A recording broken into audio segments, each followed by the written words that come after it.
nonprofit end of things, actually conversations with the hospitals and whatnot are going really well. So I think we probably told people we were planning on launching the co-working space and the accelerator and the incubator around maybe October of this year. It looks like we're going to push back just to be safe until January 2021, but otherwise it's still on track. Sounds good. Thanks for the update. The real estate, though, so the real estate's still available. Actually, what's an interesting story is we're giving the county the space for the next several months. It needs a lot of work, but it's an old dormitory, and they're using it as a shelter. It's in rough shape, but they said they could use it for some of their needs. So for the next few months, it's going to be used as an emergency shelter. That's cool. Hey, always doing the right thing. It'll come around to benefit you in the long run, right? Cool. Joanna, I see you. How are things going in your world since you're doing consulting? So tell me about the companies you're working with. Right now, just trying to help them adjust kind of to the now normal. I have a client who has some ice cream shops, franchises, and last week we talked about, I said, all of your customers are at home, and don't assume your customers are your social media followers. So you need to now reach people at home. So let's talk about how you can get in touch with them. So, any elementary schools near your shops, any apartment buildings, reach out to them, get information to them, give them an incentive to get out, to walk to you. You're still considered takeout if they come in, get it and leave. So he had broken even the week before we had talked, which was probably still a little bit too low. So we're supposed to talk either tomorrow or Friday again. So hopefully he has still achieved kind of the break even. He was really going to push to try and reach people in their homes, which I think is what has to be done now. And so kind of the big selling point for him is, anyone with kids is probably like, let's get them out of the house as much as possible. So if you're in, Juan is nodding. If you're within walking, reach anyone who's within walking distance or even a drive and give them an incentive to come out, get ice cream, and then walk around kind of where you are just to get, now I don't know if you want to give the kids the sugar high and then get them back in the house, but just any way to reach current customers or new customers, because social media could be followers from afar, and a lot of people near you may not realize you're still open or what you're doing. So really got to think, you have a quote unquote captive audience for people in their homes. You just have to figure out how to reach them to get them and make it worth their while to come see you. So he was talking about some, maybe sending out some kids specials to get, the parents and kids to buy ice cream, that kind of stuff. Hey, I'm going to jump in for a second, Keith, because it looks like we had some more folks join. And so I just wanted to put this back up for a quick second. There we go. Just as kind of the run of the show. So if you're just joining us, just so you know what's going on, I think most people know the drill at this point, but we're doing our kind of virtual networking right now, talking about what's going on, seeing how people are feeling, very casual. Grab a drink. If you don't have a drink, feel free. If you need to get up and use the restroom or whatever, keep your cameras on so we can see everyone if you're a place where you can do that, but keep yourself on mute unless you have a comment. And Juan and Keith are helping me co-host tonight and kind of call in some folks and get some kind of conversation going. At 5 o'clock, we're going to talk more about resources in the community and what's going on, so you have a look at what's happening there. And at 5:30, just 6:15, we'll do kind of our main event, if you will, which is the Keg-Side chat. Tonight, our guest is Vanessa, who's the new head of Truist Ventures. So keep going, Keith and Juan, on facilitating the conversation, but I just wanted to put that back up for the folks who joined real quick. Cool. I just got one question. I'll turn over to Juan. Today is April Fool's Day, and I love having a sense of humor and having some fun, but it doesn't feel that much fun today on April Fool's Day. Has anybody done anything with their kids or to their neighbors? No? I tried something here, but nobody seems to have noticed. Oh, well. I will after this call. Was that your comment in the chat, David? Yeah. I went to Twitter I typed it in Twitter, so you at least convinced me to at least do a search. I'm a finance guy. I'm not a comedian, so I tried. I typed in Twitter as well, so you got me as two. Yeah, Brandon said his kid put a big fake pile of poo in front of his office. I like that one. You guys put stuff in the Slack comments or in the comments box too. That's kind of funny. Courtney said, "Got my kids with a fake news article about school year have to be repeated." That is just downright mean, Courtney. I'm sorry. On behalf of your kids, I'm going to call that mean. I think your photo bomber was a week early, Dan. Your Zoom bomber. I really wanted, and I just couldn't get this done. I really wanted to download every public image that was Googleable of Keith Luderman and photobomb Keith onto the screen during the Packard Place Public House and do a Zoom bomb of Keith Luderman images. But I couldn't have time to get it done today. But you can enjoy it in spirit. All right, give me a minute. I can help you with that. Juan, if you want to take over for a second. Yeah, how many people on here? I've seen a lot of familiar faces. How many of you guys are on here for the very first time? First Packard Place Public House. Couple hands. All right. Yeah, there's Ken. Oh, okay. Ken, good to see you again. We got a couple others. I gotta click over here and switch to a different screen. All right, let's try it again. Raise your hand if it's your first time. All right, I see Alexis, David Brooks. Good to see you. Also, if we want to practice some of our nonverbal communication, you guys all click on the participant box. You'll see a box that pops up that shows everyone, and there's a whole bunch of buttons. Yes, no, and then you can raise hand, thumbs up, thumbs down. So Juan, you can also ask questions to get nonverbal feedback in the participant box. Awesome. I like seeing the hands, right? Just get a little interaction, get people moving a little bit, right? It's not a whole lot of exercise sometimes when we're stuck in a home office all the time. So yeah, Ken, what have you been up to? Yeah, I think you gotta hit the space bar to unmute yourself. Is that better? There you go. You want good or bad? Let's go with the good. I think we all have enough bad to. Yeah. Don't assume everyone knows everyone. So just tell them a second about who you are and what you work on. Sure. Ken Paulus, I'm the founder of React Innovations, and we're a medical device company based here in Charlotte. And we make the world's most advanced neuromuscular re-education tool to help with a lot of post-surgical recovery, increasing blood flow, pain management, muscle atrophy, things like that. Awesome. Yeah, so the good, well, the bad is I have a lot of clients in athletics in the NFL and all the major college and professional sports leagues, and those aren't playing. So, you know, our days, at least for the next year, probably of selling into those arenas is pretty much dried up. But the good news is that we have 3 clinical studies that back our technology that focus on pulmonary function. And we have patients right now that are being treated. These are post-COVID-19 patients. So these are people coming off of respirators, and they're using our technology to stimulate diaphragm and abdominal muscles to help expirate and retrain their lungs to strengthen post the disease. So that's pretty cool. And but it's gonna be a long road, man. This is all new territory for everybody, and it's you know, the eternal optimist as an entrepreneur. You know, the glass is half full, and there's a lot of opportunity to help people. But you know, this isn't an area that we were focused on. You know, frankly, I mean, I was not thinking we were going to be in the pulmonary space for a long, long time, and this has changed that. So we'll see. Yeah, no, I can imagine. Hey, speaking of glass half full, though, you've got quite the bar there behind you. Yeah, welcome to the Paulus Pub.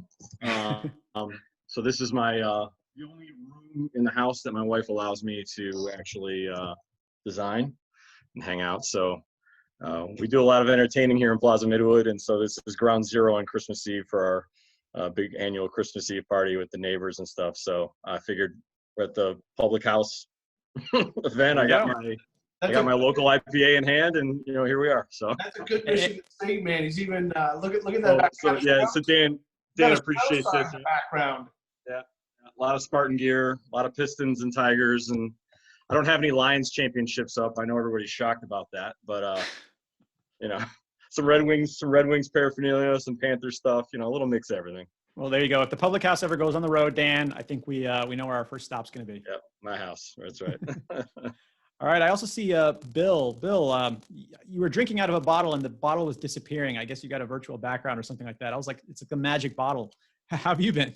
I'm doing good. Just doing handle pulls. It's fine. Okay, this is it's April Fool's. This is full of water. Oh man, can't see it, but Nice. you said there were no April Fool's jokes, so I tried to pull one.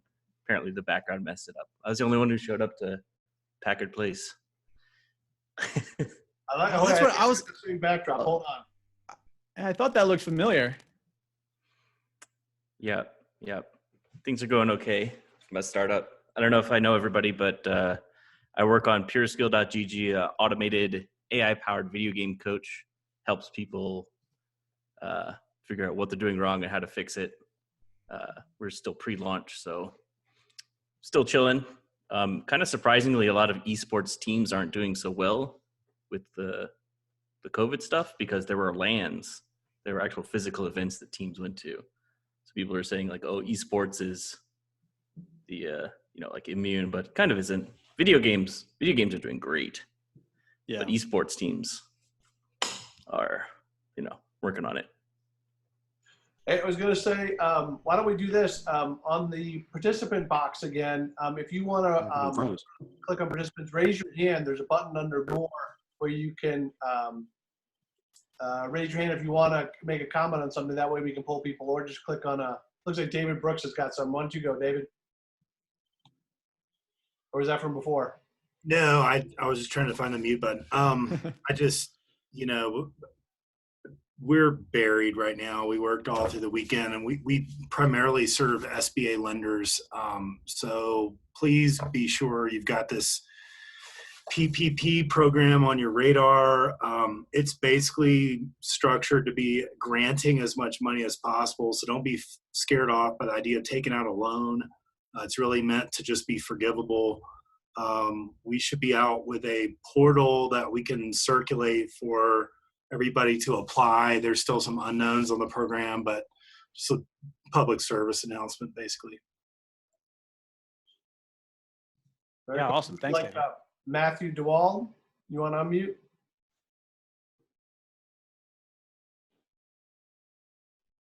Putting me on the spot, huh? Well, you raised your hand, so I figured you had something to say, man. Oh, there it is. That was by accident. I must have left it.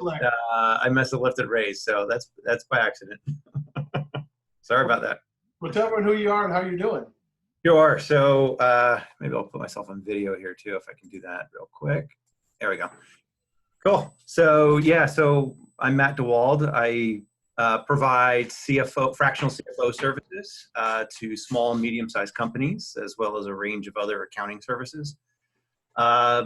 Yeah, so far so good. I've been pretty busy, but I'm not sure what the forecast is going to be 2-3 months out from now. So certainly have worked through a couple of clients that were, basically saw their entire business evaporate overnight, and kind of had to help pivot them into the right spot to change course or to go out. And so far so good in terms of keeping clients surviving.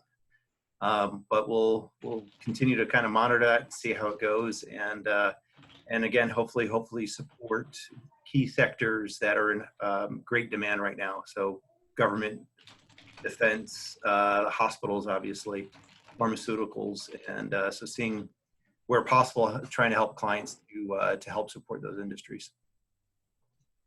Well, you'll all be happy to know too. You can't all see this because only the host and the co-host can. But if the co-host noticed that, we just had 2 people who are going to come bomb us that we've now gotten smart enough to not admit to our Packard Place Public House. Unless you guys want it to be a little more colorful, you can certainly do that. Oh, there's an interesting name for the co-host.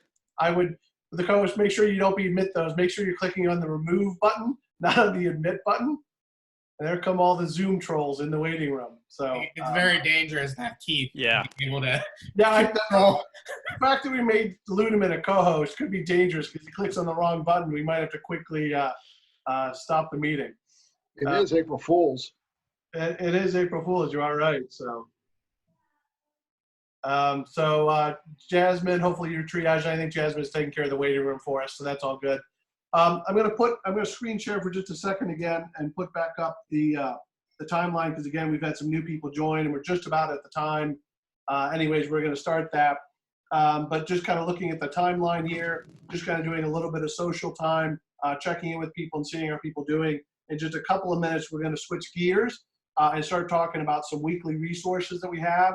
We're going to make this kind of a standing part of what we do to kind of share with you resources that are going on and kind of what's hot and what's new. We were going to do this really interesting poll feature, which, Juan, I've completely screwed up because I somehow, when I logged into computers, I logged myself out of my main account and will not let me come back in. So I don't think we're going to do polling tonight, unfortunately. All right. Unless I can somehow figure that out, which I may try and do while you guys are doing your bit from 5 to 5:30. If anyone knows how, maybe Diarva knows how to do that, and you can DM me on how I can log out and get back and get my polling functionality reestablished.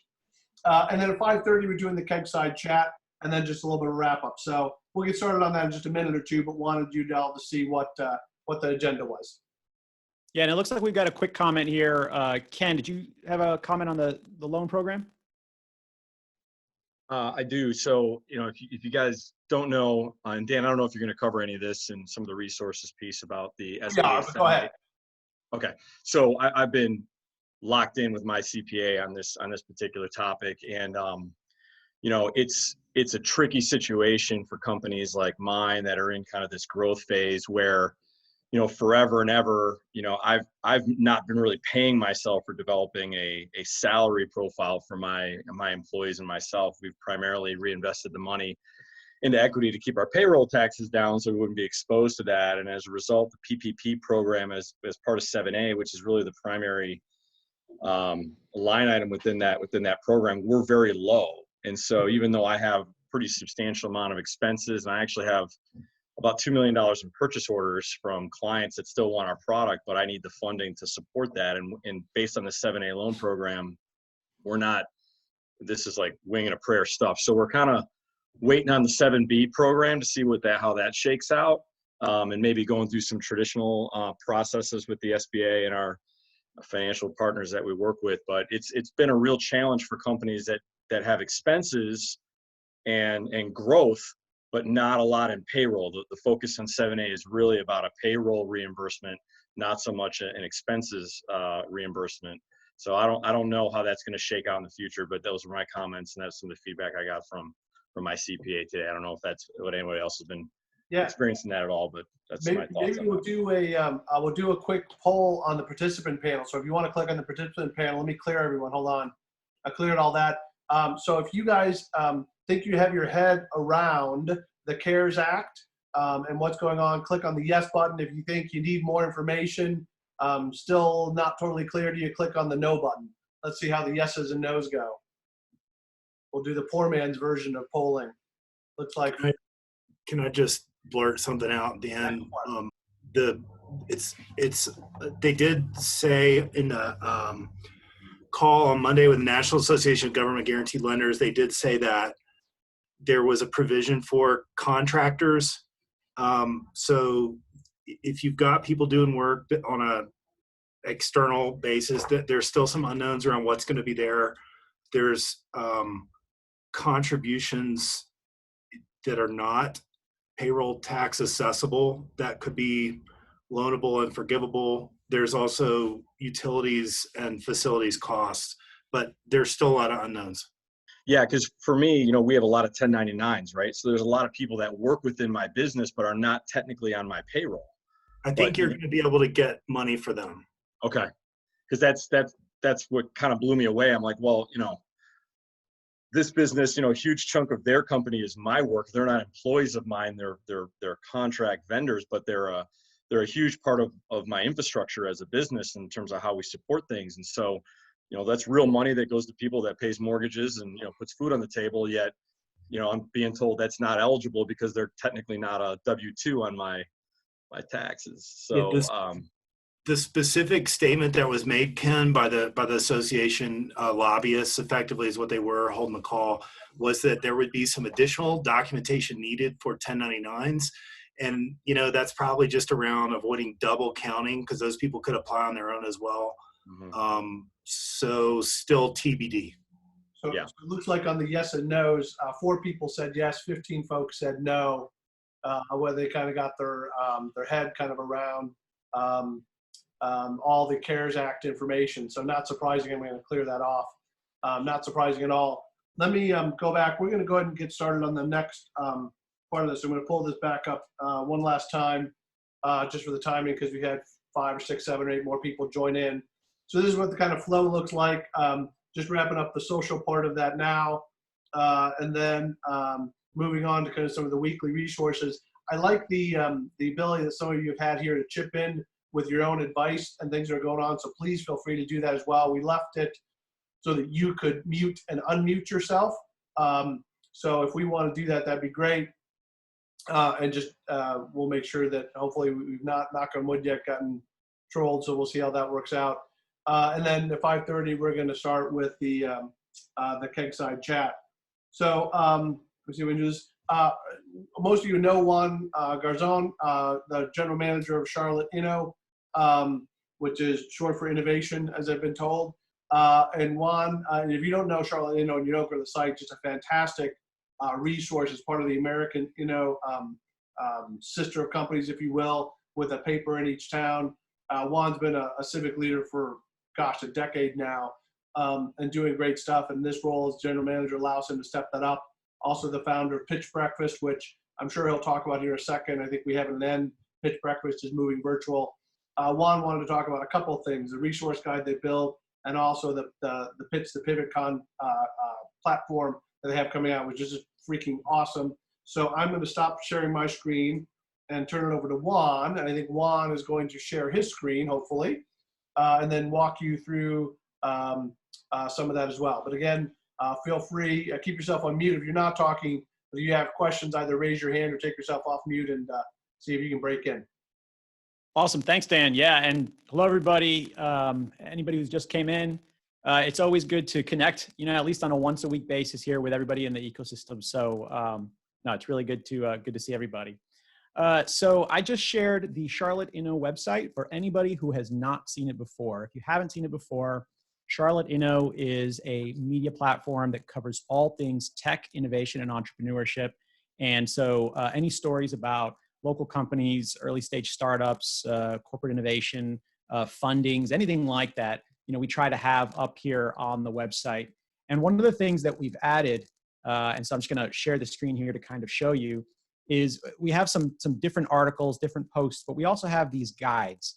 So if you go under stories and you click under guides, we have some guides that are just meant to be resources for you to use as you're navigating the ecosystem. So, you've got here sort of the funding index, accelerators and incubators, the ecosystem overview. This is really great if you're new to the Charlotte entrepreneurial community, or if you just moved to Charlotte and you're trying to get familiar with who's who and what's what in the ecosystem. But kind of the important one that I want to point out right here is this one called COVID-19 resources. And this is really just, we're just kind of getting started here by listing some resources for things like funding and running a virtual event, working remotely, things like that.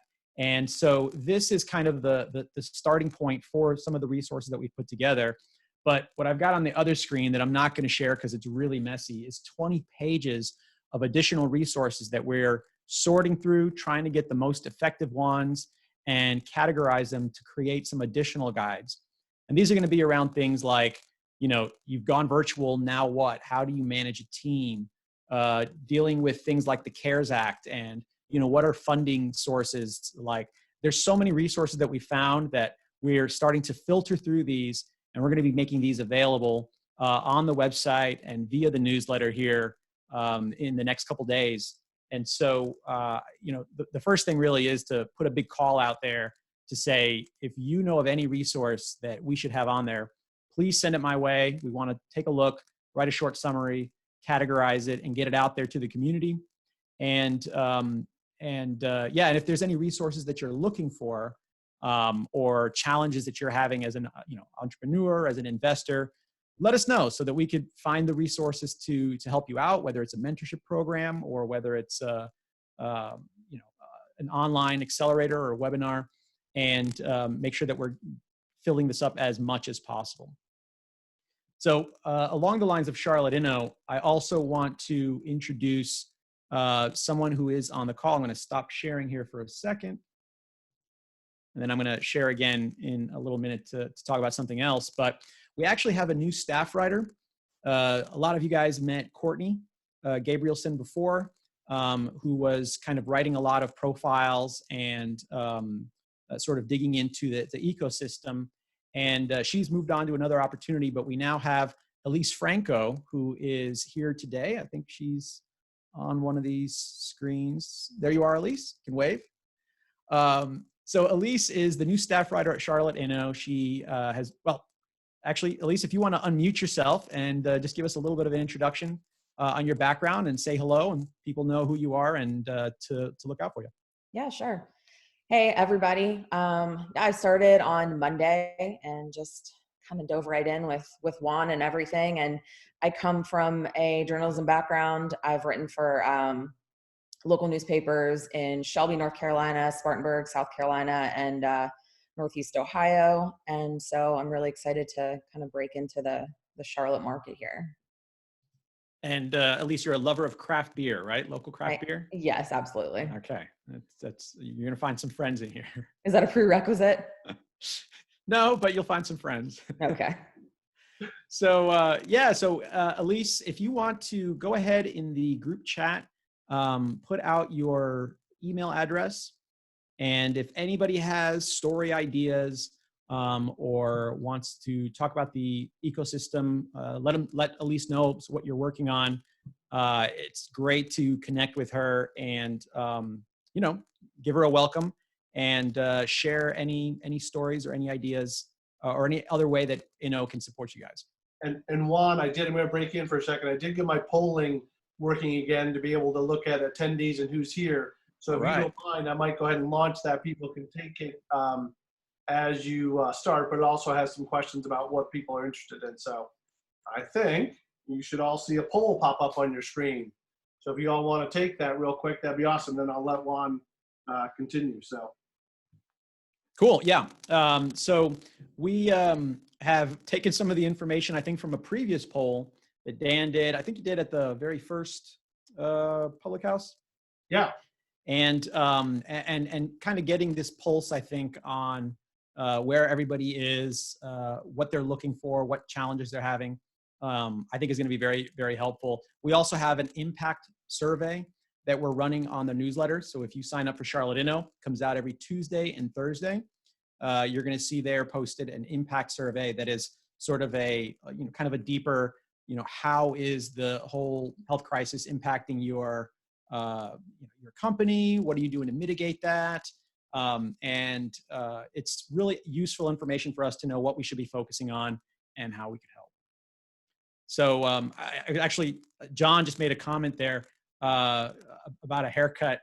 I was actually researching, you know, how to do that because I've got two boys here and mine's doesn't look it, but starting to get a little shaggy, and we're trying to figure out how to get one of those that has the vacuum attachment to it. Right? Floby, that is harsh. Floby, wow. I'm offering anyone in the public house, I'm willing to come do your hair.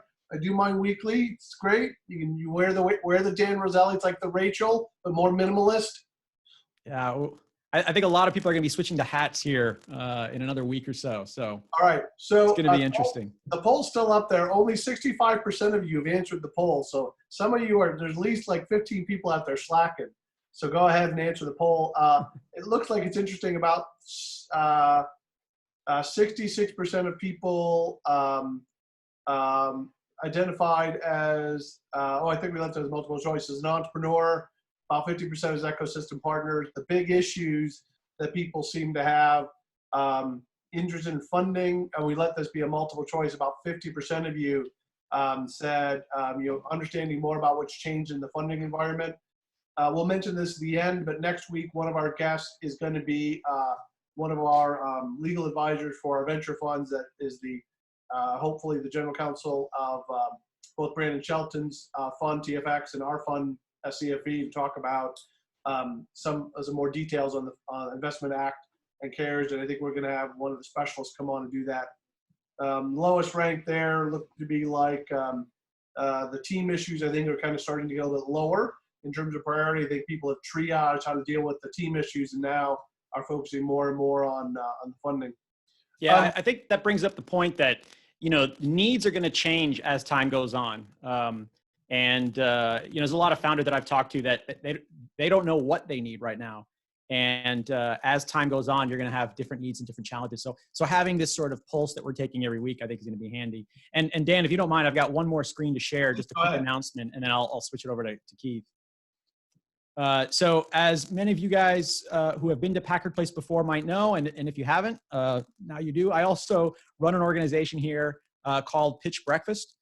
We've been hosting events at Packard Place now for 7 years, where we have a pitch competition a pitch event that we've been running. And we have sort of a special announcement for this next event, which will be 1 week from today, April 8th. And that is the Pitch Your Pivot Challenge. So this Pitch Breakfast, instead of doing our normal format, what we're doing is we're inviting any startup right now to submit a 2-minute video that explains what you're doing, how the epidemic or how the pandemic has impacted your business, and then what you're doing to as a result of that, and also how an extra $5,000 might help you extend the runway. So we've got right now $5,000 in funding that we are giving to the winning company. So we'll select the top 4 companies to pitch at the virtual Pitch Breakfast event next Wednesday. And we're asking anybody who wants to attend, it's free to attend, just register on Eventbrite. So it's just look up Pitch the Pivot Challenge.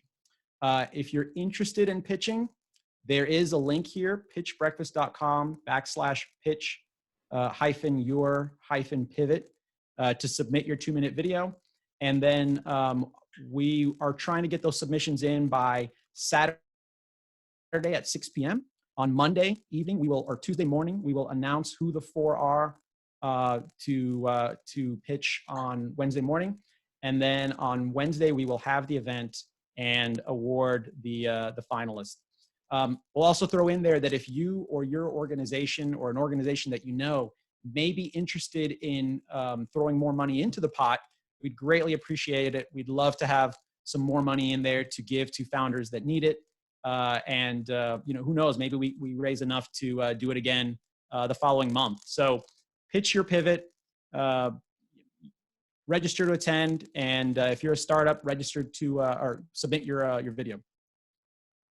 That's great stuff, Juan. Thank you for organizing it too. I think one, it'll paint some interesting lessons for people in the community, even if they're not pitching, to listen to. And I would encourage you, just like you all, I'm preaching to the choir, I know, because you all are here.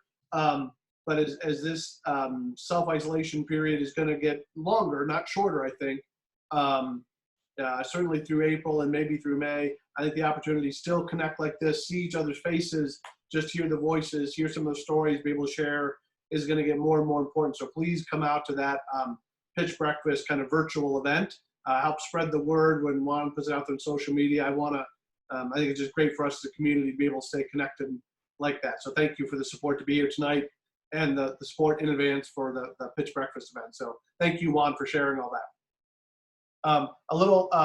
Juan waited till April Fool's maybe to tell me this too, but it's funny because I've been mispronouncing the name of Charlotte Eno for forever because I've been calling it Charlotte Eno. I kind of told him it was kind of like an emu. I don't know what I was thinking about, but he let me mispronounce the name like I swear to God 10,000 times in 1,000 different meetings. He finally got up the chutzpah to tell me today that I've been butchering his brand's name. So it is Charlotte Eno. Eno, short for innovation. Yes. There we go. Whoops. All right. So Keith Ludeman, who is the Executive Director of Innovate Charlotte, we're also going to give the floor to for a minute here to talk about the Innovate Charlotte Group and the MIT Venture Mentoring Service. It's one of the best mentoring programs available to entrepreneurs here in Charlotte. It's free, just a fantastic program. Keith, why don't you share your screen and talk a little bit about that, please? Yeah, one thing I want to point out before the share screen comes up, Dan, I do have pictures of myself that aren't on Google, and this is what I'm afraid I'm going to look like in 30 days. This is from 6th grade when my mom was cutting my hair.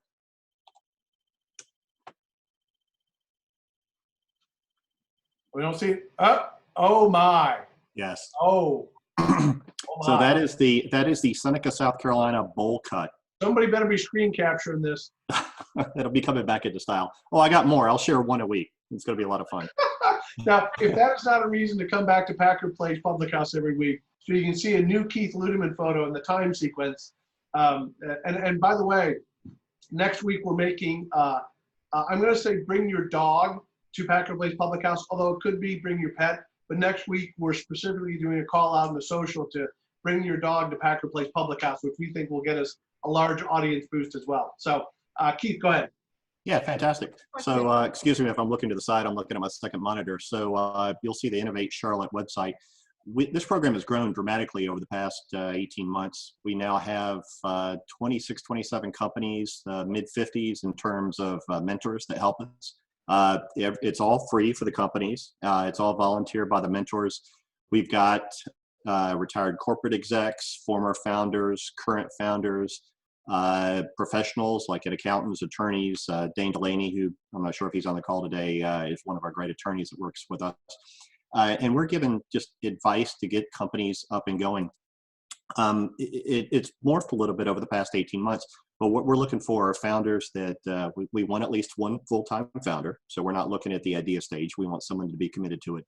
And we want some level of traction. That means either you're on your way to an MVP or you have a customer. So I compare it to the plane's moving down the runway. It's not airborne yet, but we'll help it get airborne. And then there's plenty of other places that we can hand them off to along the way, whether it's Ventureprise, EO Accelerator, a million places along the way. If you're interested, and by the way, we need some mentors. So if you're interested, we'd love to have you. If you go to inclt.org.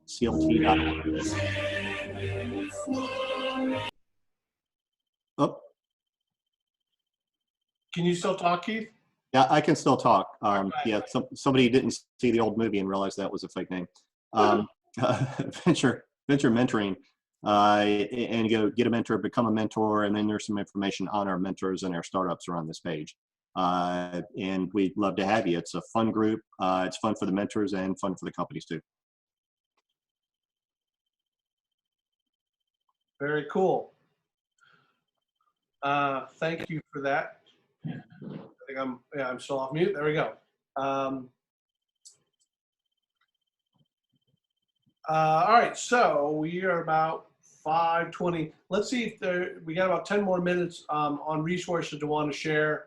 And if anyone wants to talk more about some of the stimulus package programs, that would be awesome. If anyone has a personal experience with the application process or how that has gone to date, if you guys want to just raise your hands or unmute yourself, please go ahead.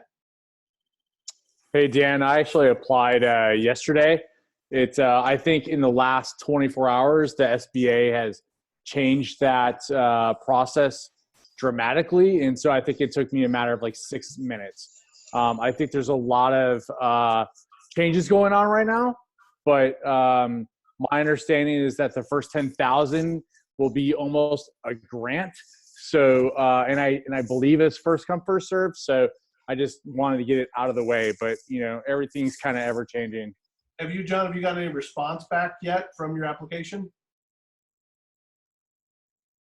No, sorry. I just went full serious, dropped the dog in the wig. No, it says they'll get back to you in 3 days. We'll see. I don't know. I think Eric also said he applied. I applied yesterday. Yeah. How did you guys apply? Because you can't, like the PPP one, you can't apply yet. The bank. Probably the EDL one. The relief one, you can. It takes just a few minutes. Yeah. It's the COVID economic relief one, and it says there's a box that says, "Are you interested in a $10,000?" I don't know. Just hit yes. I listened to a talk from Dream Adventures yesterday, and they had somebody on who was talking about it. He said, don't worry about it. You don't have to hurry up and wait, but I've heard from other people, it's a first come, first serve. So this is not the PPP. With regard to PPP, I think they're going to give you 2.5 times your salary. That's what you're eligible for a loan. And I think like you said, that's probably coming up on Friday. Yeah, we're gonna next week we'll try and have someone on to kind of recap all this. I know for a lot of people, it's a bit of organized chaos because there's so much information out there, most of which is pretty accurate, but a lot is not. And so we're going to try next week's Public House summarize this. I have one of the experts on too to kind of answer questions and sort through that. Mike, you raised your hand. Do you have a comment? Yeah, I was just going to say, yeah, I applied for that on Monday, so I haven't heard back. It hasn't been a full 3 days. But yeah, I was going to post the link. Chris just posted the link. It's real easy. It's a whole lot easier than doing unemployment. The website's also more stable, but it's all about your business. It's nothing personal. And it's pretty straightforward. A lot of good drop-down menus. So might as well check it out. If you get it, awesome. If you don't, I mean, it literally took 10 minutes, 15 minutes. No problem whatsoever.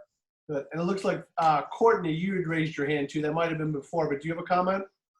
Yeah, I was just going to say I've been working on these for a couple of weeks for clients, and the old version took about 4 to 6 hours, and they went through multiple ones, and now this new one, and that was back when they were telling us to like be awake from 7 p.m. to 7 a.m. to fill them out, and now it's like this really streamlined thing. And for a brief while there in between, they had you download all the documents and fill them out and re-upload them. And something else that's cool to know is you can't use an EIDL and the PPP for payroll protection, but you can roll them together, which is like awesome. So talk about that for a second, because I had heard there was some advice that you got to be careful about doing an EIDL because then you're not qualified to double dip. So talk about that for a second. You sound like you've done this and talked to a number of clients through it. Yeah, so I've actually been reading through the CARES Act section by section and sending out stuff to my clients because it's like you said, such a big confusing mess. And so you can't use both for payroll protection, but if you have applied for the EIDL and have used it for payroll protection, you can roll that into the forgivable PPP loan. I'm working with a lot of the bankers around here to see how that's going to work, because you apply for one directly through the SBA website, and then you apply for the PPP through your SBA approved lender. So I'm not sure how we mesh those two things, but I think we'll get more details kind of as it starts to go live in the next couple of days. Is the PPP the only one they're going to forgive the grant on? That's what they're saying. Okay. Yeah, so we'll see how that unfolds. And So next week we'll try and have another one of the experts on to kind of recap it all for us to try and make a little more sense of it. Can I ask one question? It sounds like people are not, well, at least John, are not, because I keep getting people, I'll do it for $2,500. I'll be your applicant thing. Like I've gotten like 5 of those now. So I'm assuming it's easy enough to do that you don't need to have someone take you through the process. Yeah, again, I did it for clients back when it was like, the much more complicated long form, but now I'm just sending them to the link. I'm like, you really don't need me to help you with this. It's actually illegal to charge somebody to fill out that form, Todd, by the way. So. Oh, that's good to know. Todd, I filled it out, so you can fill it out too. I don't know. I'm a Penn Stater. We do multiple choice. It is multiple choice, pretty much. Oh, okay. God, That's really created by a Penn Stater then. Yeah, hey, you need a lot more. God, the documentation that you need for this one is literally your EIN number. I think there's like nothing else that you really need that's an actual documentation. Now, for the PPA one, that one's going to be different, but yeah, for this 10 grand one, it's pretty easy. I think the only thing the other thing they asked you was your revenue and your cost of goods sold for 2019. Well, this has been a good conversation, and we were going to definitely want to continue this conversation as we go. I just noticed that our guest for tonight has joined us as well. So I'm going to put this back up on screen for a second. At this point, if everyone want to keep yourself on mute, that would be great, because we're going to transition. We did Juan, we did Keith in there. Whoops. But this is our speaker for tonight. I think Vanessa is with us in there. And Vanessa, if you want to, should be able to take yourself off mute as well. That would be great. And then we will do a quick introduction. Did we lose Vanessa, or is she still there? No, I'm still here. Can you hear me? Yeah, no, fantastic. There you are. I'm going to awesome. I'm going to do that too. Just for way of background, first of all, Vanessa, thank you for joining us. I know these are seriously crazy times, and so but enjoy doing this. We've done the Packard Place public houses for a couple of years now, and the idea was that we wanted to create a forum to bring the community together. We stole the name from pubs, from the idea that the reason pubs are called pubs is they're public houses, and people would come and they'd grab a beer on their way home from work, grab a pint, have the opportunity to talk to people, and catch up on what was going on with the day. And that worked really well. And then some people made a recommendation to us. They said, hey, why don't you add a little content to it and have a conversation with an entrepreneur? There's so many great entrepreneurs or people in the entrepreneurial ecosystem telling a story or have a great story. Why don't you sit and do that as part of it and put a little meat onto that along with the networking and the social? And we thought that was a great idea. And since we don't have a fireplace at Packard Place or Entrepreneurship Center, but we do have a keg, we decided to do Keg-Side chats instead of fireside chats. So that's kind of the shtick that we came up with, and it's worked out really well for us. And the idea is that we have a quick conversation. Everyone in the background, can have a beverage or go get another beverage. We normally encourage people to go get more beer, but here they have to BYOB. So our cost of running the Packard Place Public House is also dramatically shrank. So we no longer have to provide booze and food for everyone. So we moved it to weekly. We said, hey, we can do this every week now.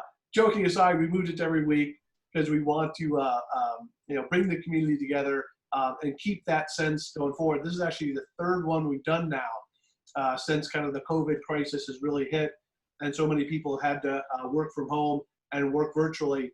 And we're big believers, especially early on, is the idea that going virtual versus canceling events was going to be really important for people's mental health, for the sense of community, for just sharing information. I think you probably heard the tail end of our community discussion where we're talking about all the resources available and how much information is out there and how overwhelming it is.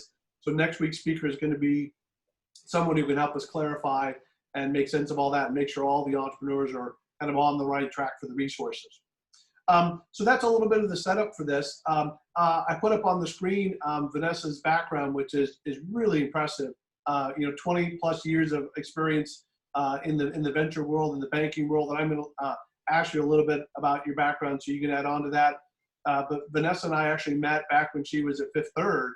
I think 4 years ago we might have met. Maybe not quite that long, but I think you've had a couple opportunities since then. But also really exciting, if you didn't know, you all should be familiar with the Truist name by now, merger of BB&T and SunTrust, choosing Charlotte as its headquarters cities, which is great. And then the idea that a whole bunch of those folks are going to be headquartered in Charlotte. And Vanessa gets the joy of trying to figure out how to move her family in the middle of the COVID crisis. So we might actually talk about that as well. But she will be moving down to Charlotte.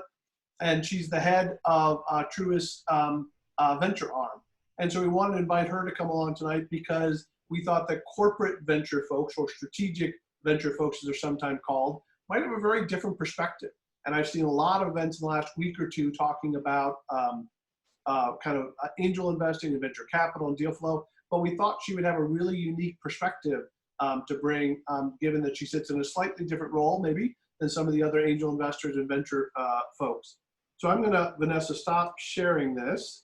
And then I think if I can do this right, you should be spotlighted. So I think your head is on everyone's screen, so, which is great. So, and then if everyone else, if you want to put yourself on mute, that would be great. And let me see, maybe I didn't do that correctly. Hold on. Yeah, there we go. Okay. Now I think I've successfully spotted. Right. Now you can clearly see that I'm not wearing makeup. I appreciate we love it. This is very casual and formal, right? What happens at the public house stays at the public house, X the fact that we're recording this and going to post it online. Well, I mentioned this to you. First of all, thank you very much for being with us. We really appreciate it. I do hope we all have a beverage. I hope you have some kind of beverage with you. Well, I think my husband's making me a cocktail right now, actually, but I've got some sparkling water until that cocktail arrives. If you want to put us on mute and scream at her in the background to bring you a drink, we are more than happy to let you do that. But thank you very much for being here. I did the poor man's version of your background, but your background is really fascinating. That's going to be my first question. Just give us a minute on your background and kind of what you've done, because I think it'll help set the stage for other questions. Sure. Well, first, thanks for having me. I've heard so many great things about the entrepreneurs who are part of Dan's program and who attend these types of events. And I'm really looking forward to moving to Charlotte and being part of the community and actually having a beer from the keg at the Packard Place pub. So thank you for having me. It's been a lot of fun to get to know Truist. But, you know, I started my career in the late 90s when I came out of college trying to find a role in investment banking.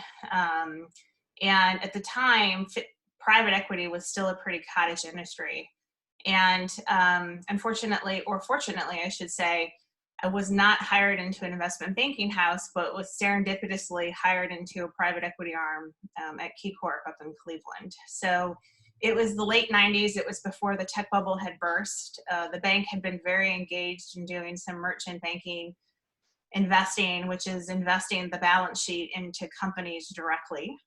And they were pivoting, and it was just a really exciting time to come into private equity in my hometown of Cleveland. So I was there for 8 years. I think I was employee number 3, and I helped build that program for the organization, and then was invited by Fifth Third to come down and start a private equity effort there.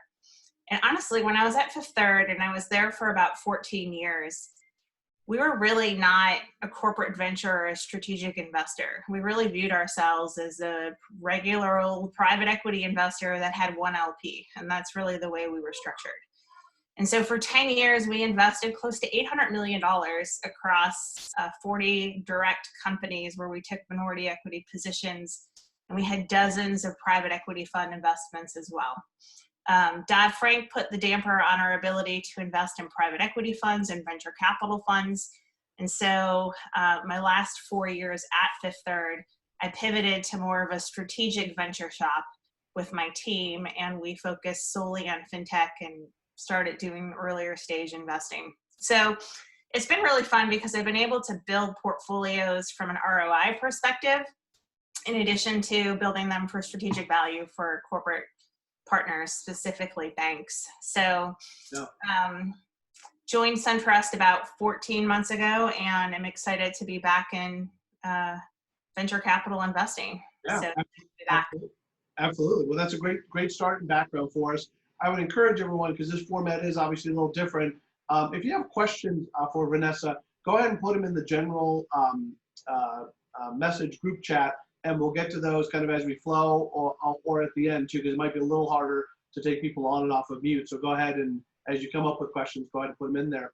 To start with, I kind of have to start with this question, and then we'll work backwards to get to know you a little bit. But the environment today, your take, what's Truist Ventures' take on this? How are you seeing it? What are you seeing and hearing amongst your comrades? Yeah, so, you know, I've got to say, and this is not meant to be a commercial for Truist, but I'm so proud of being part of that organization. We announced a few weeks ago that we were donating $25 million through local charities throughout our footprint to support the COVID response.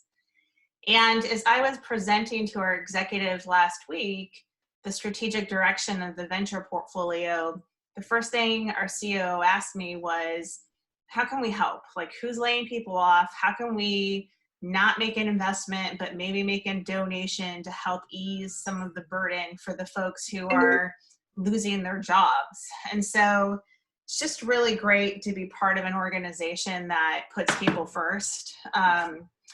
And has really worked really hard to make sure employees are safe. So we have been work at home for the past 3 or so weeks.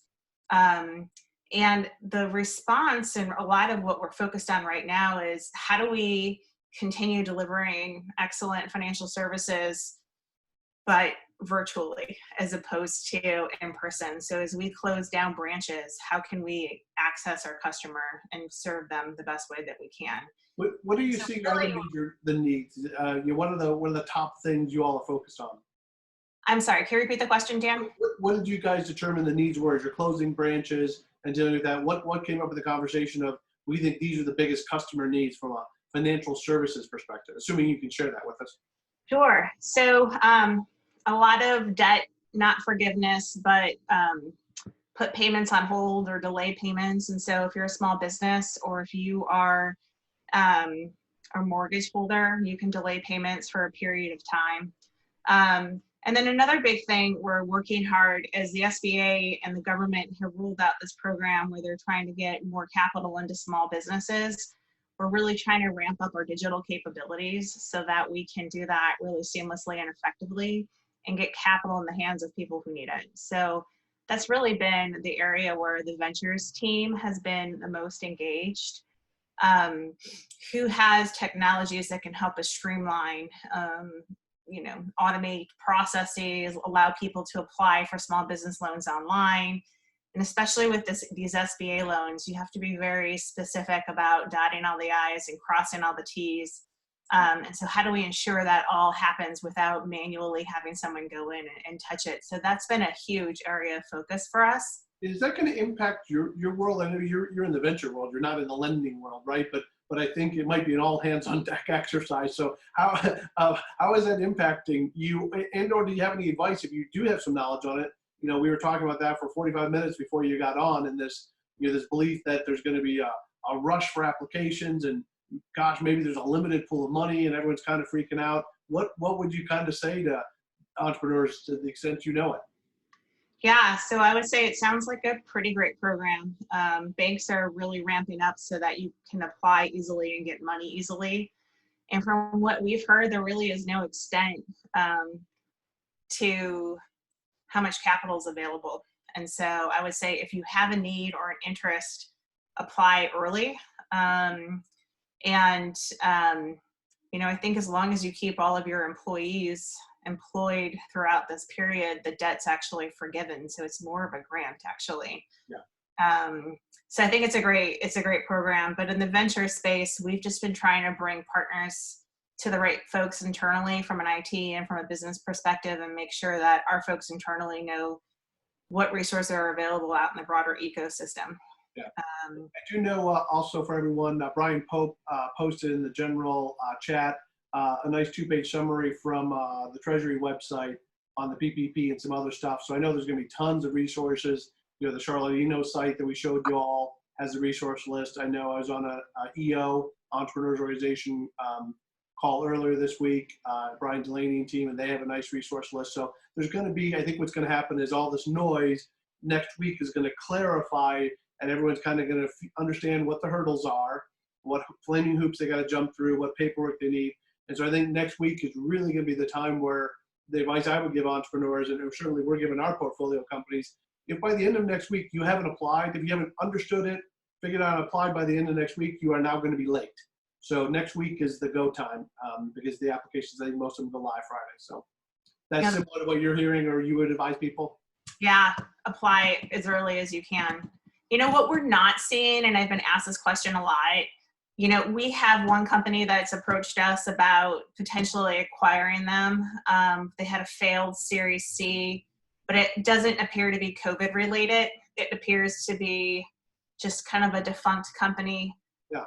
So I haven't seen a rush or a glut of companies who are scrambling to sell or to shut down. I mean, that just doesn't seem to be the case. And venture capital is so flushed. I think the companies that have really great capital structures and investors that are supporting them will continue to see capital flow into them. Yeah, we've told entrepreneurs, which I'm sure is probably similar to, although I don't think Truist Ventures has a huge portfolio companies yet, but we've been telling all our portfolio companies is, figure out what the cash flow looks like and make sure you have the runway. But it does look like the government's going to try and step in and help. Chris had a question on the applying for what. That was back to that PPP, the CARES Act stimulus. If you scroll back up in the chat, Brian Pope posted the link. Then we can talk more about that. But also go to the Charlottino website and check on that. But there's a couple of different programs that you can apply for. All right, well, let's kind of put that aside. I know that's top on everyone's mind, but we also want to get back to a little bit of business as normal here too. So tell us on Truist Ventures, investment thesis, your focus, where you think there's an opportunity for Truist to play in the category. And I know you're still figuring some of that out, and some of that definitely has changed as the two organizations come together. Give us some hints or previews about where that's going to fall out. Sure. So it's actually exciting, and I saw that Ken asked the question if we're just solely focused on fintech. And we're excited that we are really broadening the funnel at the top of the house in terms of the types of companies that we are looking at. And we've actually started to coin it internally as Truist Tech, as the field of possibilities in terms of the types of companies we'll look at. And that includes 3 distinct buckets. The first is kind of traditional fintech as we think about it. Some of the lending platforms in the back of the office, wholesale enterprise, technology systems for banks. But then in addition to the traditional fintech, we've added something called adjacent tech. So technologies or companies that support maybe a main core product within our broader platform. And moving is a really good example of that. So as we're providing mortgages, or there are other services that are tech enabled that we can offer our clients who are maybe moving cross country and don't know, how to get a nanny or a cleaning service in the new city that they're moving to. So where can we add adjacent type of services to our clients? And then the third piece, and Scott Zimmer, who's my boss, he's one of the chief innovation officers at Truist, coined something called touch tech. And that's how do we be at the intersection of, how do we be where our clients need us to be at the moment they need us, whether it's 3 o'clock in the morning or 1 o'clock in the morning, knowing that we're not going to be like Jake from State Farm, who's up at all hours of the night answering the phone. But how can we virtually be there to create an intimate personal experience with our clients when they need us, whether it's automated texting or I don't know, even programs like this. We saw a company out of MIT Media Lab actually that does augmented and virtual reality conferences and meeting spaces where you feel like you're in a conference room with your colleagues, but you're at your home office. And so those types of things as well. So we really broadened the scope of what we're willing to look at. That's awesome. Yeah, I think that certainly that adjacent category too is going to open up just a ton of possibilities. So that's really exciting to see. And it's also exciting, as Charlotte is growing as a venture capital, a place where deals get done. Aflac Ventures being here, Truist Ventures being here, Lowe's Ventures being here. There's more and more momentum on that. I mentioned Brandon Shelton, who runs TFX Ventures, focused on veterans, our fund focused on fintech. Just more and more of that starting to happen. So it's going to be really exciting to have you all in Charlotte. So let's talk a little bit about what you kind of look for then. When you look at companies, what is your criteria sets? What's your rubrics for maybe you personally, and how do you think it's changing now that it's Truist, if it is? Yeah, sure.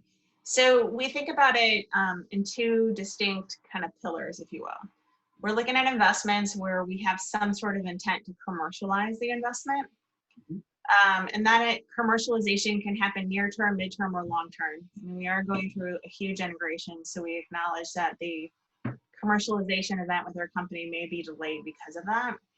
And then there's a whole bucket of investing that we're going to do really just to learn what's happening in the broader ecosystem. How can we be at the tip of the spear in terms of what's happening in really cutting edge technology, whether it's within fintech or adjacent tech or true tech or touch tech or something totally different. And so I think we'll have a lot of investments in the just learn category. And I think those investments will have smaller investment check sizes.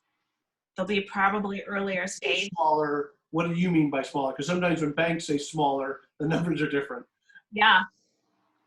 probably 250,000 to 2 or 3 million is probably how I would deem smaller.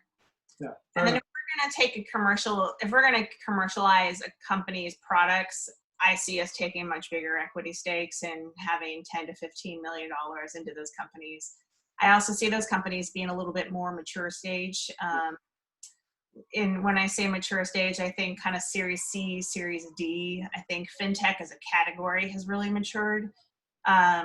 So as we think about adjacent tech and touch tech, maybe that's a little bit earlier stage than the Fintech, but really what I've recommended to the organization is we remain as open and opportunistic as possible. Like, let's not define criteria by the series or the size. Like, let's make sure it's the right set of circumstances. So talk a little bit about how your perspective is, and I don't know if you dislike the term corporate venture or strategic venture partner versus whatever. If there's a better term, tell me, please. But your perspective is slightly different. You even talked about putting some money in, but wanting to have some significance over time. So when you, for example, when you start investing in a company, I imagine none of your transactions you look at as one and done. You look at all these as a first transaction, a possible path or series. So talk to us about that philosophy of how you might look at it differently than a non-corporate VC. Sure. So the first thing is, and this was a little unusual for me when it came to Truist, is ROI is not the number one priority. And it's okay to lose money. And we'll see when the rubber. We're recording this.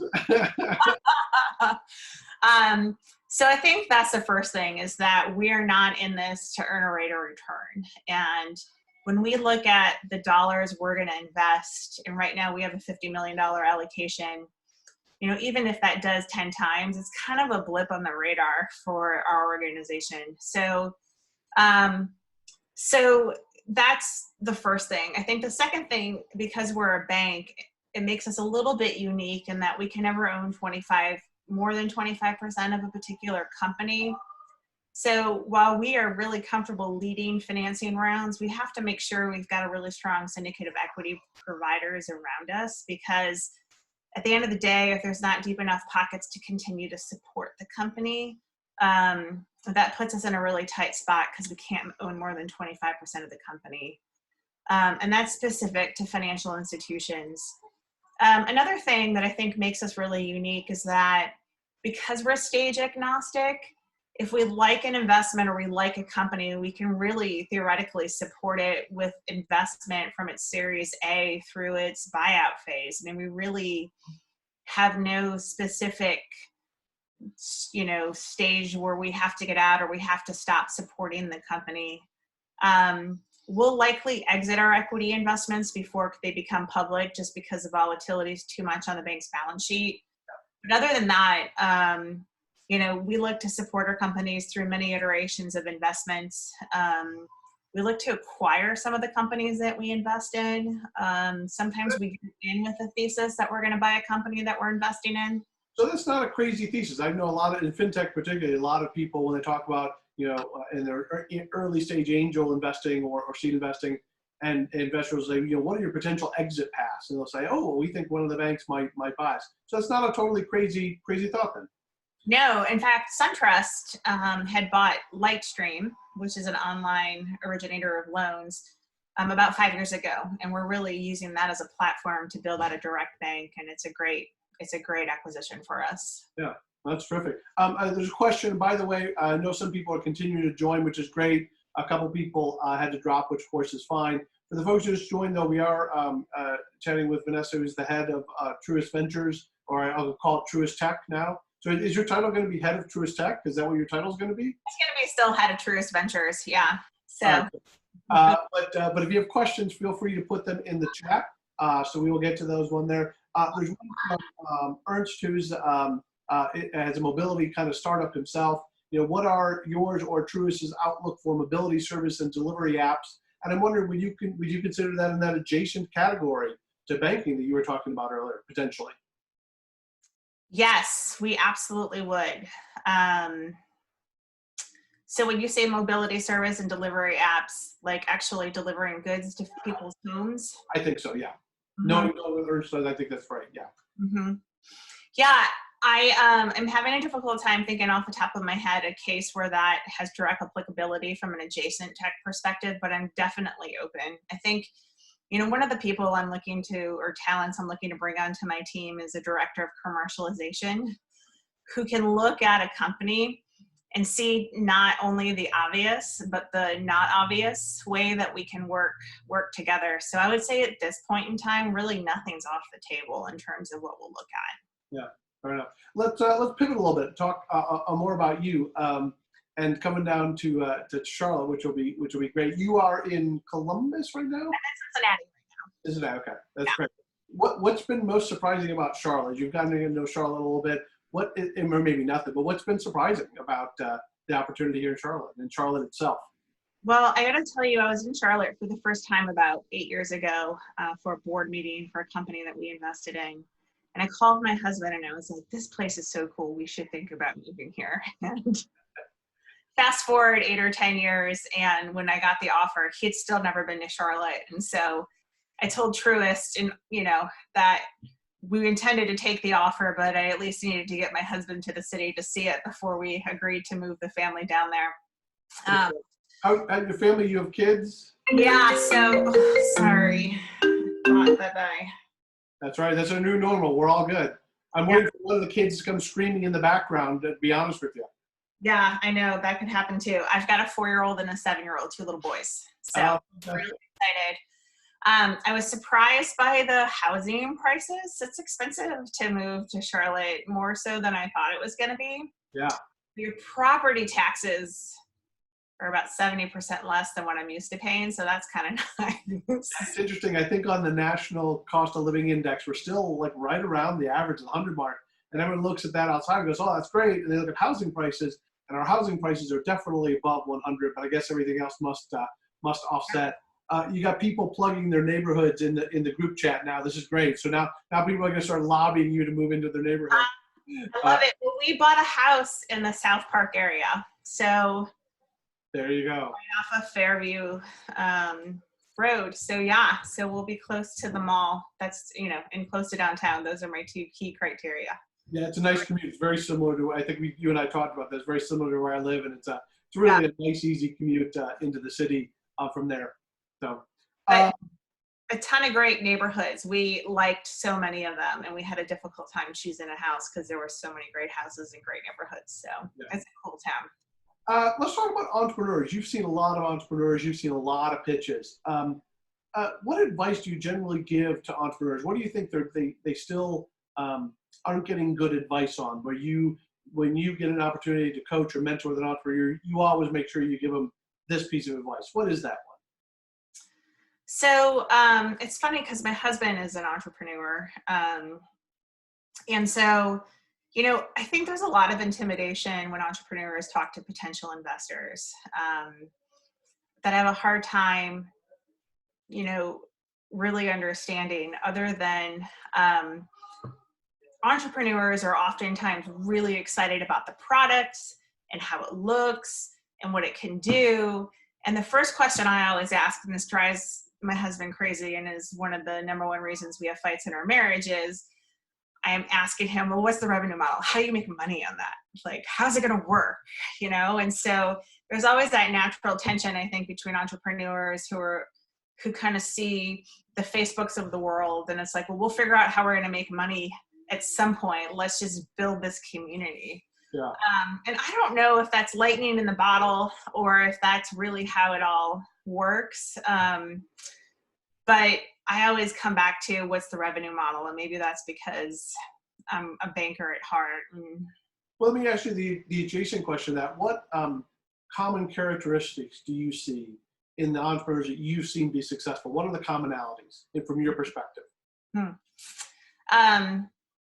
So they are just brilliant. They're so creative. They're very tenacious. They work very hard. They believe very, deeply in what they're building. They've got great networks, and they know how to bring the right people to help the business from all different types of angles. They're great in front of people. They're able to get up and share their story very eloquently and effectively. And and they've got thick skin. Like they don't listen to the naysayers and they just kind of keep moving forward. And, you know, they're also humble, right? They know where they have weaknesses and they know where they need help. And they're willing to work with other people to bring that help to their companies. So interesting. That's awesome. By the way, I'm going to throw your husband under the bus. I have not seen a drink get delivered to you yet on this call. Yeah, so I know. I think there's going to have to be a coaching moment after this call. Just there might have to be. If you want at the end, you can bring him in and we can have 55 people chastise him on Zoom. That's right. I think that would be good. That would not get me into his good graces to start. We talked a little bit about this, the investment thesis for Truist Ventures and where you go, and you mentioned, you know, a company that you all were looking at that some bumps un-COVID related. What do you think founders should be thinking of when it comes to fundraising for strategic VCs or any funder in general? What do they need to be thinking about differently now than they might have had to been thinking about 3 or 4 weeks ago? And how would you suggest, what should they change in the presentation? What should they be thinking through in their pitch? Yeah, no, I think that's great. I think you need to demonstrate longevity and the ability to persevere. I mean, one of the companies in our portfolio, we had a conversation with them last week, and there are 10 companies in the portfolio from the heritage organizations that came together. But they laid off people right away, and if they lose half of their revenue, they've got 2.5 years of cash left. And so, you know, kind of having that downside analysis right off the tip of your tongue in terms of, hey, we don't know what the future is going to look like. Venture investing is uncertain anyway. And so here are some scenarios around how stable my business is. And so I think that's something that I would definitely add that I hadn't really seen in presentations previously. So know your runway and know your numbers off the top of your head, right? Yeah, that was much more eloquently stated. Yes. Well, I had the advantage of hearing you say it first. I just had to recap it, right? That's easy. Let's also talk about, for your portfolio companies, what advice have you been giving them? You got 10 founders looking to you as a partner for advice too. What's the commonality across company and the advice you've been giving them? So they've all really proactively have been thinking outside the box around, hey, our technology can be applied in this way and help you solve this distinct problem given the current COVID situation. And so I have not even had to go out to them. I've just been pinged by everyone. And I am still new, so I don't know everyone yet, but folks have just been inbounding saying, hey, have you thought about using us in this way? Or this is how we're going to help you get through it. So they're not waiting for us to come to them and say, hey, can you help us think about solving this issue? And they're coming to us with real tactical solutions to some of the problems that are hurting us right now, which is fantastic. And some of them are a great fit and some of them just aren't a great fit. Yeah, that makes sense. Let's see if we have other questions. If you all have other questions, we got a couple more minutes, so keep trying to fire away questions for us as we try to make sure that I haven't missed any in there. Looks like Juan's typing. I bet Juan's got a question. No, maybe not. I love asking this question to people too. You're new to Charlotte. People are getting to know you. You're going to see your face around a lot. What's the kind of unique thing about you that people might not know? You talked about your professional background, talked a little bit about family. You know, some people it's they're really passionate, and maybe this is a better way of asking this question. What are you most passionate about outside of work life? Let me ask it that way. Yeah. So family. I come from a big Italian family, and my grandparents were born in Sicily. And so I grew up having Sunday dinners at my grandmother's house. I've got 14 cousins. We were all born within 6 years. Holy cow. Yeah, so I have just a really big extended family. So I love to cook. I love to bake. I love to be active because of my eating hobby. So we hike a lot. We like to bike I love Pilates. I love yoga. We've got 2 dogs.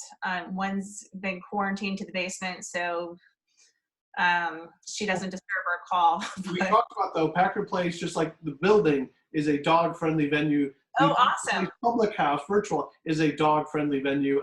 Next week, we're going to have everyone bring their dog to the social hour, too, and we'll let all the dogs get a little spotlight. So you may have to come back and join us next week just for the social component so that we can meet the dogs.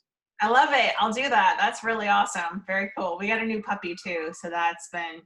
Oh, nothing like a puppy when you're changing jobs, moving, and going through a global pandemic crisis. Oh, good. Yeah. A couple other questions came in here that are real good, so I want to sneak these in here. Talk about KPIs that are make or break for deals. What KPIs do you look at? No, I think that's a great question. You know, we look for a well-rounded management team or a plan to bring the management team together. We look for entrepreneurs who either have had success previously or who kind of hit some bumps in the road in their career previously. Like, they're not going to be surprised by some of the upsets that will hit them on the road as they move forward. In terms of KPIs, I mean, depending on the stage of the company, we'll look at financial analysis and we'll run, you know, a bunch of different models. And it's funny, I keep waiting for the Trump administration to say during one of their press releases, like, the one thing we know for certain about models is that they're never right. Right.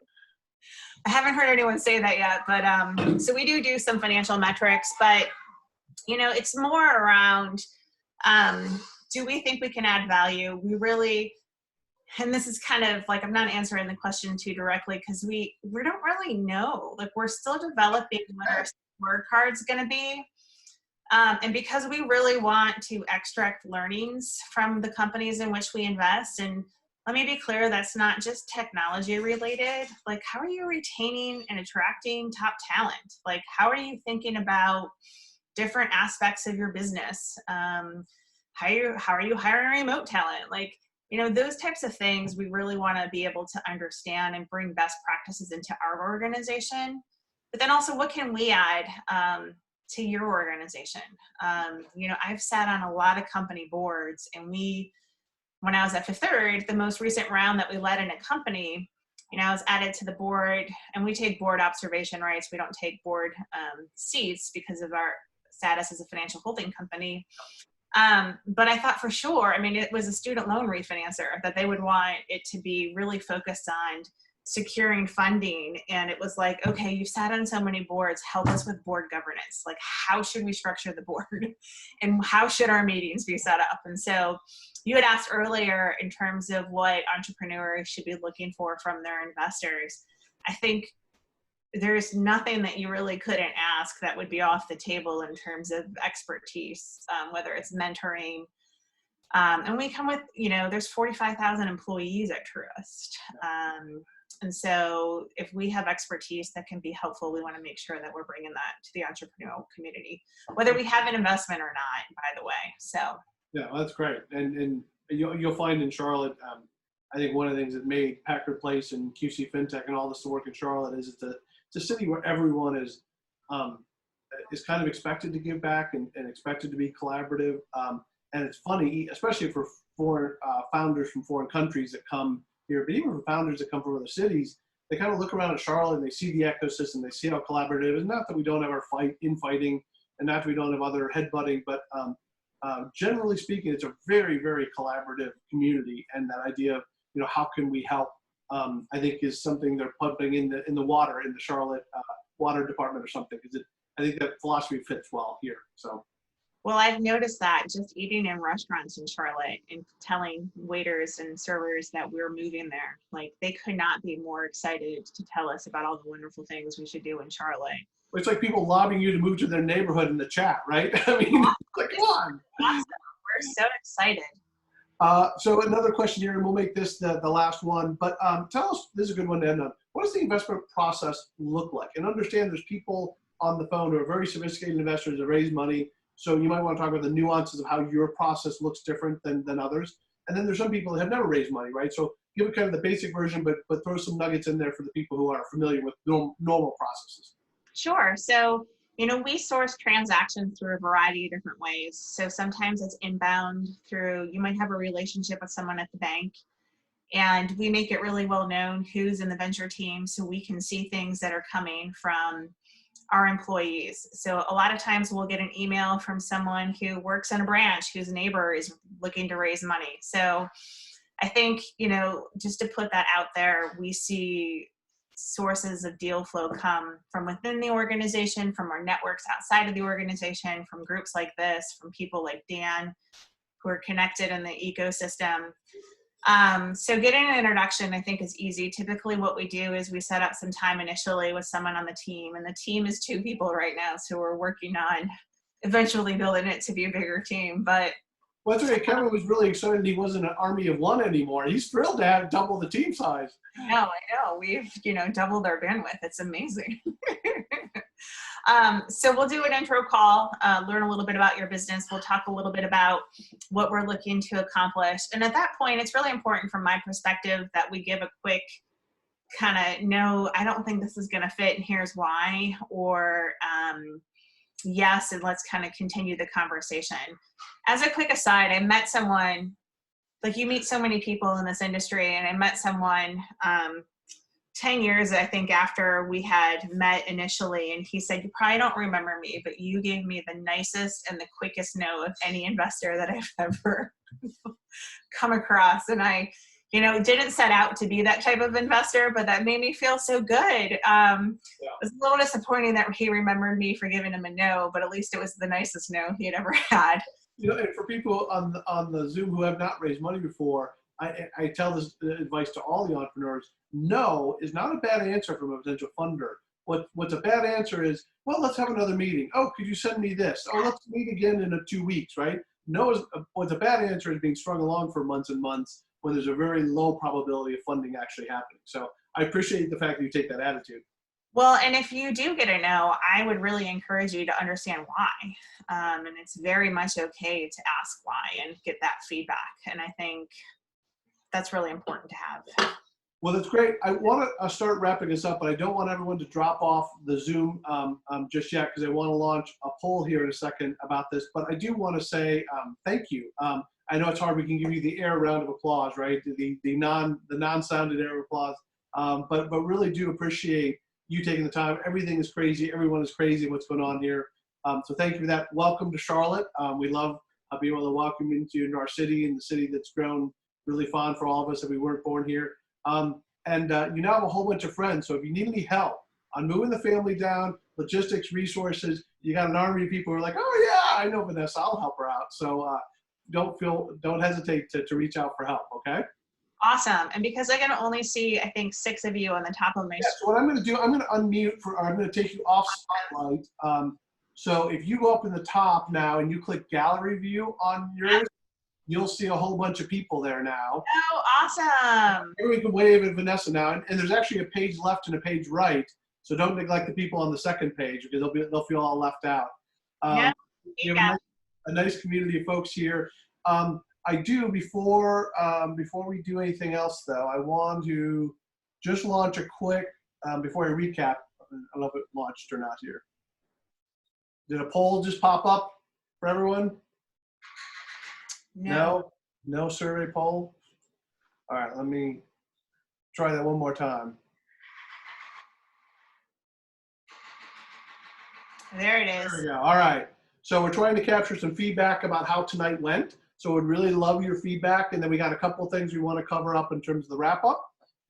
But appreciate you filling that out for us. As you do that, I'm going to go ahead, and I think I can do this here, and go back to our presentation. I think the poll will stay up. It looks like only about 30% of you have answered it. So please go ahead and do fill out that poll. We'd love to get all that information in. But as we do that, I want to cover, 2 other things. Here's what's coming up next. April 8th, we have that virtual pitch breakfast that Juan told you about, where they're doing the pitch or pivot, which Vanessa, if you want to attend, that's great. This is where Juan and his organization Charlotte Inno is, and Pitch Breakfast, actually is more Pitch Breakfast. But people are going to come in and pitch how they pivoted in the last couple of weeks and have an opportunity to get some funding in there as well. So it's a great event. I'm sure you'll be many pitch breakfasts to come in Charlotte.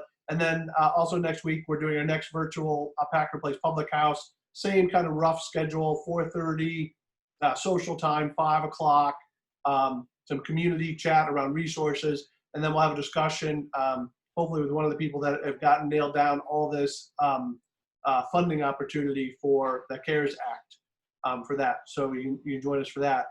Other folks, we'll turn it back over just for a second, that might have additional, actually I got two more things, additional events, but before I do that, I'll say we do have all the past public house events on video with all these fantastic founders, many of whom are on the line here. So if you have burned through your Netflix watch list, there's now an opportunity to go get some additional Packard Place Public House.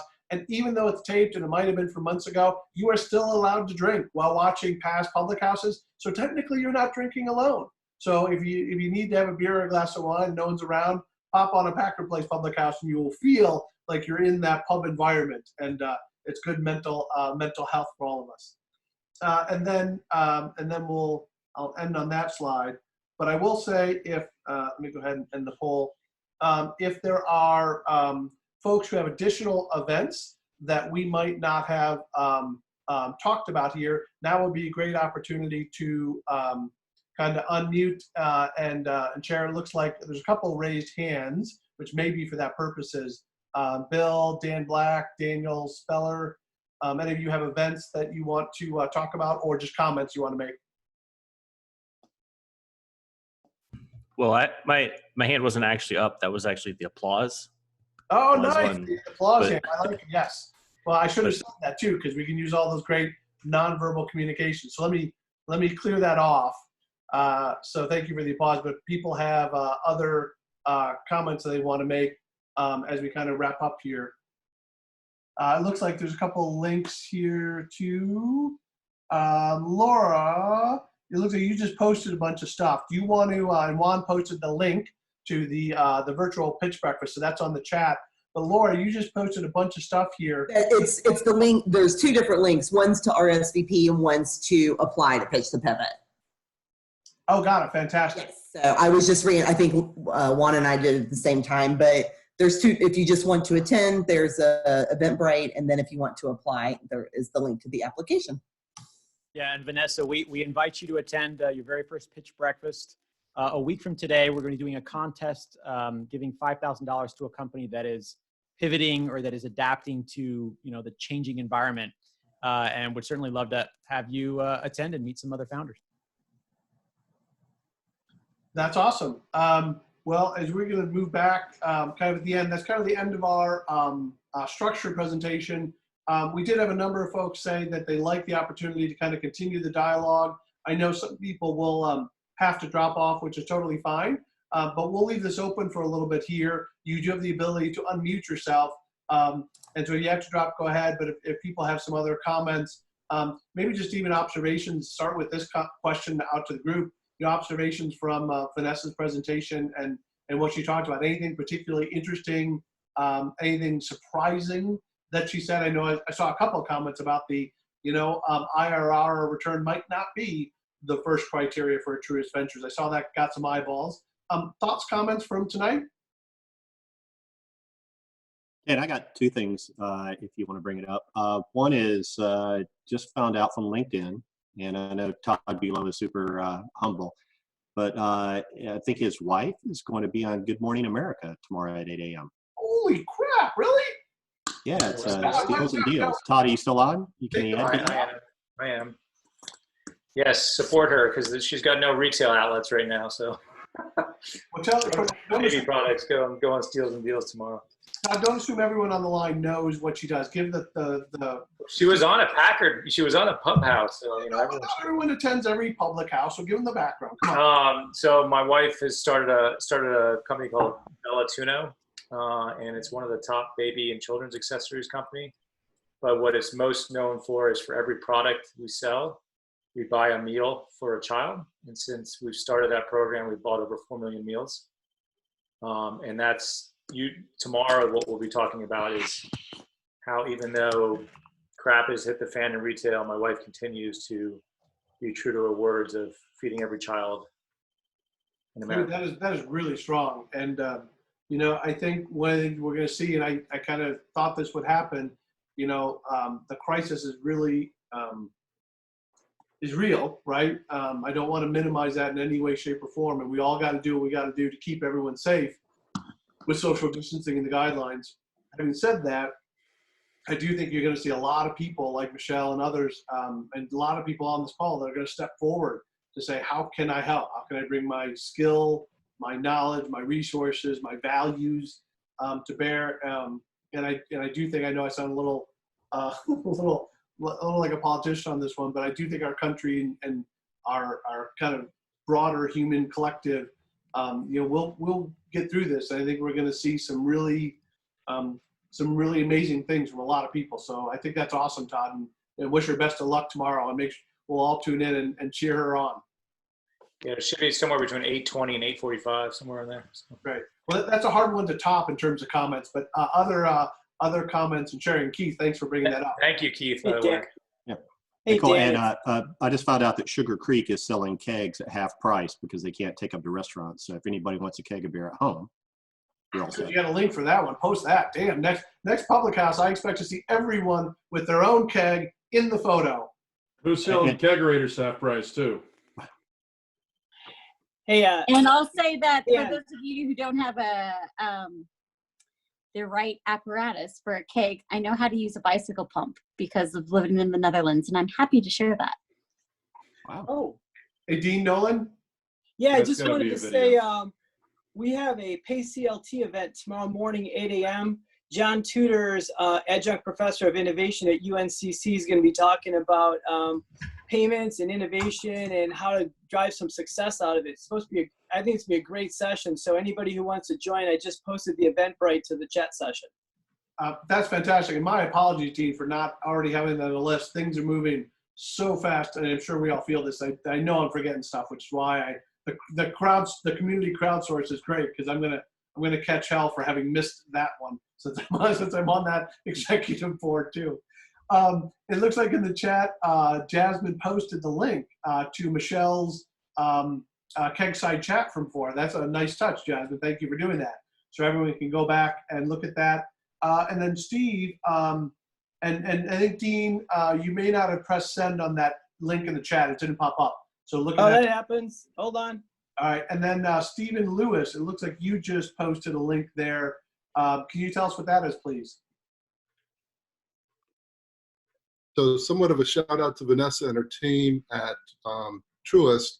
I was informed today that Verizon and Lisk are creating a fund for entrepreneurs, and particularly for those that are underrepresented in our ecosystem. And that link is an application that is much easier to get through than what we've seen, from the Nice. And tell us what kind of wine you're drinking, Steve. Up to a $10,000 grant. So it's red something. Red alcoholic wine. I love it. All right. It tells it didn't come out of a box. It did come out of a bottle. Can you confirm that? It was not out of a box, but it does taste good. Awesome. Hey, we have a couple. Dan, sorry, Dan. I just want to confirm for that Lisk application. Those applications are due this Saturday. So if anybody's interested in that $10,000 grant, that's due this Saturday. Fantastic. And then it looks like we have a couple of hands raised that may have been questions. So David Brooks, did you have a question or comment? I had a comment. Vanessa, welcome to Truist. I started at BB&T right before the Great Recession, and I'll just say you can tell a lot from a bank about how, the folks behave and serve clients in a time of crisis. I think you're going to be really, really pleased with your decision, and I trust that's the truth. So welcome. After over 10 years there, you made a great decision, and congratulations. Well, thanks, David. I appreciate that. That's really great to hear. Oh, absolutely. And, Packard Place Story is rooted in a great recession, because without the great financial recession of 08 to 10, we would not have been able to buy the building. It was actually in foreclosure, and did it and I guess it really wasn't a short sale because the bank got paid in full. But, we said this to all the entrepreneurs I've been talking to: when there's disruption, even really painful disruption like this, disruption causes opportunities. And entrepreneurs as a breed, ability to pivot, respond, there will be some good things that come out of this. Eric, you had your hand raised as well. Do you have a comment, question, another event? No, I do have a couple events that are about to be posted probably tonight. One, Society of Physician Entrepreneurs. We're going to do, we canceled actually this week our side hustles event, where we kind of match people looking for side gigs and offering side gigs within the healthcare space. We're going to do a virtual version, and that should get posted tonight. Another one is the Independent Docs event. Both associations are going to be doing an event to talk again about the grant stuff, mostly for healthcare community, whether it's startups or medical practices. In case anyone's interested in that stuff, just look out for it. And I know we have a couple people, it looks like, from the Latin American Chamber of Commerce and groups. You guys have events coming up, things people should know about, and thank you for attending tonight too. Thank you so much. Thank you, Dan. This is Rocio Gonzalez from the Latin American Chamber of Commerce. Somebody beat me to the punch. I've been busy filling out the LISC grant right here. It's also available to nonprofits. We are going to have a café y pastel. In Spanish, that means coffee and pastry, this Friday morning.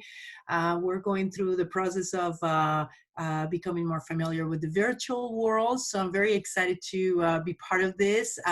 We're doing the coffee. I like this setting better because we're able to have our wine in our hand. So I kind of enjoy that part of it. Dan, thank you so much. I'm very excited to have been part of this very informative session. And please continue to have them. And I am going to also post this with the Latin American Chamber of Commerce so that they're also aware of this. Please do. We think Thank you so much. The more people we can get together, and I do think, like I said, disruption causes opportunity. I think we're seeing some uniqueness of how we can bring our community together. A lot of people want to ask the question, how many people have never been to a physical Packard Place public house? We had a woman on last time, I don't think she's on, look at the photos, who has herself some mobility issues and can't normally get into uptown, who came. We had a couple people from out of state.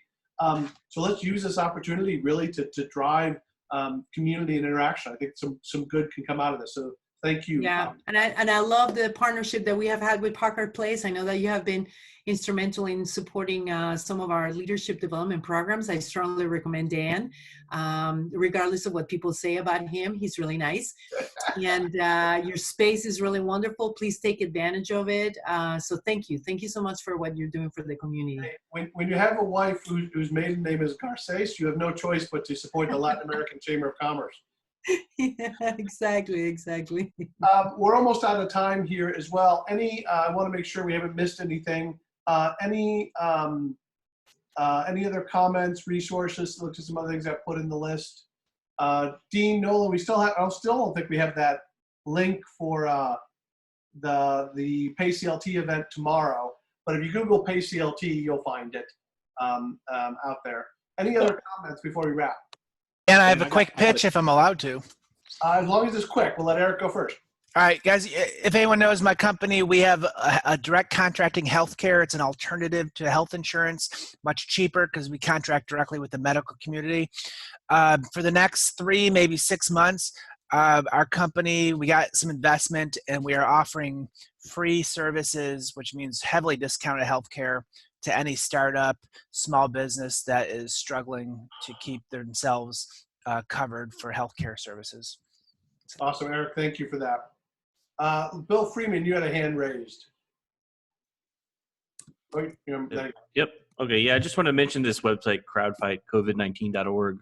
There are researchers trying to fight, the virus, and they need some help sometimes. Science usually doesn't move this fast. And they need a variety of stuff, like they were saying. we need somebody to scrape news articles in Africa to see the response there or something like that. Awesome. So if anybody wants to help out, check it out. Looks like Dean Nolan finally figured out how to cut and paste and into a link. That's awesome, Dean. Well done. You can add that to your skill set. Any other hands raised before we wrap? Yeah, and I got one to send us out. I found a picture of me when I look like you. Hold on. Woo! Look at that. That's like the 2% body fat photo, Keith. Man, that's impressive. That was by far the last time I had 2% body fat. So next long time ago. Come back next week because we're going to do pet friendly. Bring your dog. We're promising additional photos of Keith, the life and times of Keith Ludeman, which I think by itself is worth the price of admission, which of course is $0. But I think that would be a great opportunity. We'll have some more discussion about resources that are available. How about one big cheers for everyone? We'll do a virtual cheers since we can't do it in person. Thank you all for being here. Thanks for coming out. Love to see it. And we'll see you all next week. Help spread the word, okay, everybody? Thank you, Dan. Thanks. Great job.